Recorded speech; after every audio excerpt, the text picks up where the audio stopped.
que le hemos tenido en este informe que trabajamos con él estos días previos, y también está hoy aquí con nosotros en directo, al que le vamos a robar solamente unos minutitos porque sabemos que el día se ha apretado. Y a Elvira Lindo también la queremos mucho y por eso también la hemos invitado a este programa. Miguel, empezando por ti, por cierto, has seguido la rueda de prensa de Donald Trump. Él ha dicho que a ese cómico no le conoce absolutamente de nada. Control de daños, digamos, del Partido Demócrata, del Partido Republicano. ¿Algo más que añadir de lo que haya podido decir Trump? Bueno, yo creo que si alguien esperaba una disculpa se habrá visto decepcionado. En realidad Trump ha intentado sacarse el tema de encima con esa declaración a ABC News, diciendo que no le conocía de nada, pero evitando disculparse. Y luego ha tenido una intervención larga que ha sido una especie de moción de censura a Biden y Kamala Harris, como de 1 hora, en la que solo se ha referido al mitin al final y se ha referido para decir que fue un absoluto festival de amor. Que todo lo que se respiraba en el ambiente era amor, amor por Estados Unidos, amor por la gente, y ni la más mínima disculpa ni referencia a los insultos racistas que allí se pronunciaron. Con lo cual, bueno, es cierto que hay miembros del Partido Republicano que sí que están intentando apagar el fuego, pero tampoco demasiado. Trump tenía hoy una ocasión y de hecho lo que se esperaba es que hablase algo de esto, pero en lugar de eso ha sacado a la madre de una víctima de un asesinato de un inmigrante, a la viuda de un soldado que murió en Afganistán, y ha lanzado un bulo tras otro para acusar después a los demócratas de mentir. Elvira, tú viviste en Estados Unidos, si no me equivoco, desde el 2005 al 2016, es decir, Bush, la guerra de Irak, la resaca del 11S, todo, Obama. ¿Reconoces al país que estamos viendo estos días, en esta campaña? Bueno, y viví uno de los acontecimientos que realmente cambió la historia reciente de Estados Unidos, que fue el atentado contra las Torres Gemelas. Es decir, aunque yo no vivía allí, estaba pasando 3 meses allí. Con lo cual, yo creo que a partir de ese momento y a partir de la solidaridad que mucha gente que estaba allí sintió con la ciudad, con los Estados Unidos, con el dolor de los ciudadanos, a partir del contraataque americano, es como que vieras que la historia de la relación de Estados Unidos con el mundo estaba cambiando. Y sí, claro que es un país diferente y además siento y recuerdo todos esos momentos que tú has dicho, o sea, Trump, bueno, Obama, Bush antes, ¿no? Realmente han sido momentos fascinantes en los Estados Unidos, pero yo creo que la sensación que podemos tener ahora, yo no he vuelto recientemente porque me causa casi un shock sentimental volver al sitio en el que viví tanto tiempo y que fue tan importante para mí.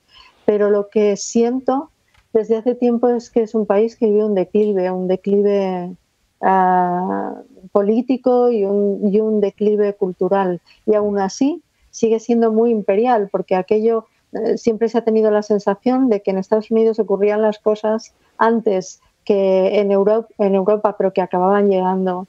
Y cuando tú veías cosas allí que te parecían insólitas, inéditas, decías, no, esto no llegará nunca a Europa. Sin embargo, sigue teniendo una influencia muy, muy grande. La ha tenido en lo bueno, creo que en estos momentos lo está teniendo en lo malo. Una última cosa, Miguel, porque hoy también nos cuentas en El País que el Washington Post, decíamos ayer, que ha decidido no apoyar a Kamala Harris o apoyar a cualquiera de los candidatos, aunque tradicionalmente el Post lo ha hecho siempre con el candidato demócrata, y que eso le ha ocasionado ya la pérdida de 200.000 suscriptores. ¿Es quizás del tiempo que llevas tú en Estados Unidos, uno de los grandes cambios, de las grandes transformaciones, la desinformación, los medios de comunicación, cómo se informan los estadounidenses de lo que está pasando? Yo creo que eso ha ido aumentando. Creo que ya existía hace 4 años, creo que ya existía cuando yo llegué hace 2 años y medio. Es cierto que ahora, por ejemplo, Twitter o X, pues ya no tiene una política de moderación como la que tenía antes, y que la desinformación circula por todas partes, empezando por los propios políticos, ¿no? Lo que ha pasado en el Washington Post es interesante porque muchos ven en ello algo así como un cierto miedo miedo a enfrentarse a Trump, ¿no? A pedir el voto por Kamala Harris en estos momentos en que parece que hay bastantes posibilidades de que el presidente sea Trump. Jeff Bezos, el dueño del Washington Post, lo ha negado, ha dicho que es una cuestión de principios, y hay quienes entienden que es defendible que no se pronuncie por uno u otro candidato. El problema es el momento en que lo ha hecho. Si esto mismo lo hubiera dicho hace 2 años, hace 1 año, hace 6 meses, pero en este momento, y cuando ya había incluso un borrador de apoyo a Kamala Harris preparado, pues no ha sentado nada bien, ni entre los propios trabajadores del periódico, los columnistas de la sección de opinión, y por lo que se ve, tampoco entre los lectores. Miguel, gracias dobles. Gracias, sé que tienes muchísima prisa, así que gracias por haberte mantenido aquí unos minutos en directo. Elvira, ¿tú cómo ves esta parte de los medios de comunicación? Esto sí que ha sido una transformación muy grande, ¿no?, respecto a lo que fueron hace 10 años, 15 años, y cómo ahora mismo está manejándose la información de una forma quizás, pues eso, con mucho riesgo de que las noticias falsas lleguen a todas partes.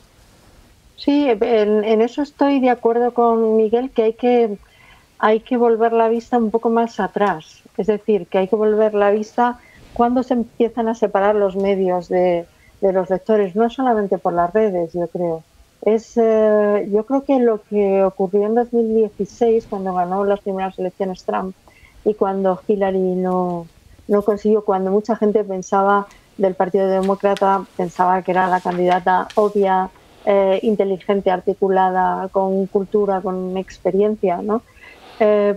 Pero ahí se vio la separación que había entre, digamos, cierto tipo de americanos, esta separación que luego se ha ido replicando no solamente en América, como decíamos antes, también en Europa, esta separación de un tipo de habitantes de un país y un tipo de habitantes de la ciudad, de los habitantes urbanos y de los habitantes rurales, ¿no? Yo creo que ahí se vio, no sé si te acordarás cuando a Hillary Clinton llamó deplorables a una parte del electorado. Yo creo que eso le costó mucho a ella, pero no solamente era ella como política la que tenía esa idea, digamos, de una parte del país, sino que también los grandes medios ignoraron, hubo un bajón en el periodismo local, y digamos que el propio New York Times confesó que no habían estado atentos a lo que sucedía en el país.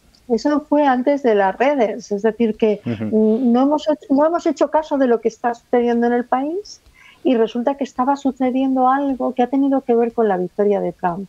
Y ahora tenemos que hacer como un examen de conciencia. Es muy rara, yo creo, la idea que tenemos de los partidos demócratas, porque nosotros en nuestra cabeza europea creemos que los republicanos son estos reaccionarios, que ahora lo son, y además muy extremistas, y por otro lado están los demócratas, que para nosotros son las personas progresistas, pero no es exactamente así la definición del Partido Demócrata. Yo creo que el Partido Demócrata podría ser en España tanto una parte del PSOE como una parte del PP. No está tan claro esa separación entre derecha e izquierda como la tenemos nosotros. Quien ha hecho más clara la separación, yo creo, es el extremismo, el fanatismo, el extremismo, todas estas cosas que han acabado con el Partido Republicano tal y como se entendía, incluso tal y como se entendió hasta la guerra de Irak, que yo creo que realmente fue cuando empezó. Antes te decía, Carlos, este declive, pues yo creo que la falta de confianza de los lectores en los grandes medios también ha tenido mucho que ver. El que un periódico como el New York Times tuviera que pedir perdón por haber defendido la guerra de Irak, yo creo que hay veces que los lectores esperan cosas de los medios que los medios en ese momento histórico no están preparados, no están dispuestos o no pueden hacerlo.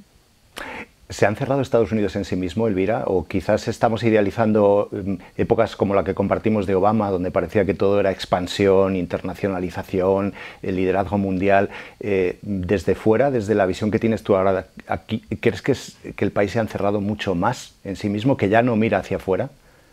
Bueno, yo creo que siempre ha sido es un país tan grande que puede encerrarse a sí mismo viviendo mil mundos, ¿no? O sea, yo creo que a lo mejor en un partido mucho más pequeño como España, en un país mucho más pequeño puedes hablar de un estrechamiento de su mirada, ¿no? Pero realmente Estados Unidos es un país grandísimo.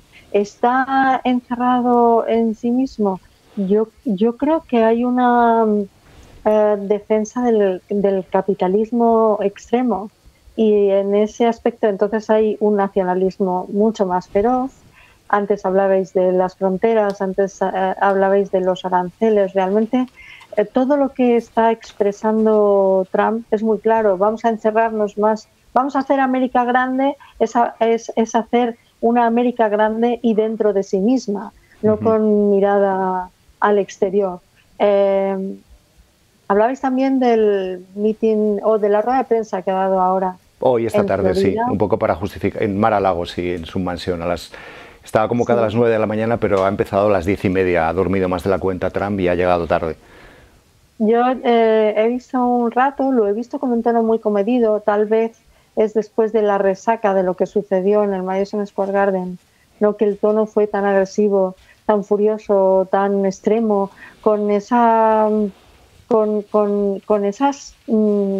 famosos que apoyan a Trump, que realmente están a su altura, pero también te llama la atención que gente como la que lleva pueda recabar algún voto. Pues en esta rueda de prensa de Florida estaba como en un tono mucho más sereno, hablando más bajo, haciendo menos tonterías, pero lo que estaba diciendo era aterrador. Por supuesto, como ha dicho Amanda, la inmigración, el aborto, las instituciones, pero la inmigración es el tema estrella. Pues claro, si ves de qué forma ha defendido la anti-inmigración o el cierre de fronteras, el cerrar el país para adentro en esta rueda de prensa, ha sido terrible. Ha sacado un vídeo con la historia de una señora a la que secuestraron a su niña de unos 13 años, la violaron, la mataron. Entonces saca a los dos asesinos, por supuesto son inmigrantes sin papeles y bueno, es el ejemplo. Y luego ha sacado a la madre. Yo ya no me he quedado porque ver a la madre no tenía estómago para eso, ¿no? Yeah. Pero lo que realmente piensas es, ha habido una degradación. ¿Cómo se ha llegado a esta degradación en la política? Cuando yo vi que ganaba Trump, me parecía imposible que ganara este personaje. Lo había visto en la televisión, en un concurso de la tele. Y cuando te preguntas cómo es posible que pueda volver a ganar, ¿cómo lo explicas? Pues creo que es algo que está sucediendo en Estados Unidos. Todo, o sea, todo es más exagerado siempre. Todo es hay que entender un país que de alguna forma se expresa como en un show. Yo creo que por eso son tan buenos actores y tan buenos humoristas. Lo malo es que eso se lleve a la vida política. ¿Por qué puede ganar ahora? Yo creo que ya hay muchísima gente que no escucha nada, que tiene, digamos, saben que él no se comporta, y gente que sabe, creo, que él no se comporta bien, que es agresivo, que es a veces payasesco, que de repente se le escapan tonterías, pero esa misma gente que se da cuenta de eso dice sí, pero para mí es mejor que gane. Para mí es mejor que gane porque van a controlar la inmigración, porque las cosas van a dejar de ser tan caras como son, porque a mí lo del aborto a lo mejor no me importa tanto. Hay mujeres a las que no les está importando lo del aborto, porque además todo este lenguaje políticamente correcto me da igual, se están preocupando desde las ciudades de ciertas cosas que a nosotros no nos importan. Entonces yo creo que hay un tipo de votante al que no le importa nada de esto, que no está informado salvo por algunos redes o por el teléfono, o por el móvil, no le importa nada de esto, piensa que va a ser mejor para su vida económicamente piensa que está bien que Estados Unidos no se ocupe de las guerras ajenas y que no gaste dinero en eso, y no ve, es como que no viera el peligro. Pero si te fijas, eso, por eso te decía que sigue siendo imperial, esto que parece imposible, porque lo estamos viendo porque siempre Estados Unidos es muy espectacular, ¿no? Todo es espectacular. Europa es más sobria en muchos aspectos, pero si te fijas en el lenguaje y en las cosas que se dicen, están llegando a Europa. Se dicen cosas, no las dirá a la extrema derecha como las dice Trump, pero en realidad las barbaridades que se están diciendo son exactamente iguales sobre la inmigración, sobre el aborto o sobre las instituciones que también se están vulnerando sistemáticamente. Lo que quiere hacer Trump es quitarse los controles de los altos funcionarios para poder gobernar sin ningún tipo de cortapisas. Sí. Decías, Elvira, que no vuelves a Estados Unidos, o sea, no visitas ya el país, no haces visitas aunque sea de días o de semanas, no. Bueno, tiene un lado sentimental que fueron la felicidad y también la nostalgia y la añoranza de allí. No fue fácil, pero fíjate, cuando yo estaba allí, cuando yo me volví en 2016, que bueno, ganó Trump, lo primero que noté, que además escribí un reportaje para el periódico El País, era el miedo de los inmigrantes sin papeles, que además nutren Nueva York, es decir, que tú lo conoces muy bien. O sea, las grandes ciudades en Estados Unidos no vivirían sin la mano de obra de los sin papeles que pueden trabajar realmente, porque todo se basa en las famosas propinas de las que se está hablando tanto estos días, que no van a tener que pagar impuestos y todo esto, ¿no? Pues estos pobres viven de limpiar casas, de limpiar váteres, de ser camareros, de baja graduación, por así decirlo, ¿no? Y lo primero que noté fue el miedo que sentían a que les pillaran por la calle. Entonces, pues precisamente le hice una entrevista a un psiquiatra que llevaba la planta de psiquiatría del gran hospital de Queens y dijo que lo estaban notando la repercusión en la salud mental, porque la gente tenía había gente que salía a trabajar con muchísimo miedo. Es decir, que luego la repercusión que tiene en toda esa gente que están degradando de esa manera, la manera en la que han hablado los puertorriqueños, a mí me ha sorprendido que eso se diga o sea, tú puedes decir muchas barbaridades, pero hay un momento en el que cruzas otro puente y dices una barbaridad mayor que la que has dicho antes. Decir que es una montaña o que es una isla de basura o no sé cómo lo ha dicho, pues me parece que ahora Trump no se hará responsable, pero tampoco ha pedido el perdón. No. Pero lo curioso es que él no ha pedido perdón y dice un reverendo puertorriqueño. Bueno, porque no es que tenga que pedir perdón el humorista, es que tiene que pedir perdón Donald Trump. Yo lo he visto muy sensato, pero al momento dice, porque yo había pensado votarlo, pero ahora ya no lo voy a votar. Y dices, pero vamos a ver, tú como puertorriqueño, cuando han atacado a tu pueblo, has sabido reaccionar, no sabes lo que dicen de los otros pueblos. Entonces, yo no sé si es que vivimos también una época ya el feroz individualismo americano, con una época muy egoísta, de muy pocos discursos colectivos, que tenemos que volver de alguna manera. Aquí podemos decir la izquierda. Yo creo que en Estados Unidos no se puede decir eso, sino la gente más progresista, el Partido Demócrata. Hay que volver, y eso lo tenemos que saber desde todas las reivindicaciones, todas estas reivindicaciones, activismos, etcétera, tienen que darse cuenta de que tenemos que volver a tener un lenguaje común que nos sirva para todos, y tenemos que volver, ellos tuvieron a alguien como Roosevelt, ¿no? Tenemos que volver a un discurso que defienda a los ciudadanos en general. Elvira Lindo, un gusto como siempre, ya sabes. Hasta pronto. Bueno, os estoy siguiendo, ¿eh? O sea, muchas gracias. Que me encanta cómo lo hacéis. Muchas gracias. Gracias. Bueno, pues aquí vamos a cerrar hoy el programa. Esta tarde, por cierto, en Estados Unidos, Kamala Harris tiene previsto hacer un acto casi de cierre de campaña donde va a lanzar su alegato final. un poco su petición de voto para los estadounidenses. De todo eso y de todo lo que pase en las próximas horas os contaremos también a partir de mañana a las 5:30 hora de Madrid, son las 11:30 en la costa este de Estados Unidos. Estaremos aquí en directo. Gracias a los que habéis estado en el canal de Televisiones Conectadas del País a través de Cadena SER o del HuffPost. Mañana más.